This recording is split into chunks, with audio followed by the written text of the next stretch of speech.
রংপুর এক আসনে দাঁড়িপাল্লার পক্ষে প্রচারণা ও গণসংযোগ করেন রংপুর এক আসন জামায়াত মনোনীত সংসদ সদস্য অধ্যাপক রায়হান সিরাজি। সোমবার তিনি গঙ্গাচড়া কাঁচা বাজারে লোকজনের সাথে ও নোহালী ইউনিয়নের এলাকাবাসীর সাথে গণসংযোগ ও মতবিনিময় করেন।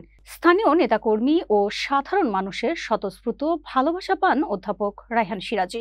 গঙ্গাচড়ার জনগণ আর ভাড়াটে নেতৃত্ব চায় না, ন্যায় ও ইনসাফ ভিত্তিক সমাজ করতে চায়।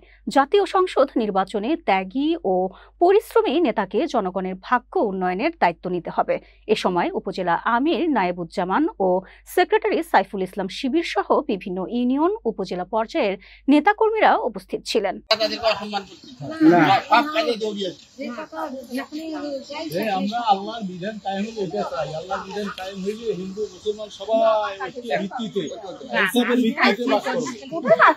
ঠিক আছে,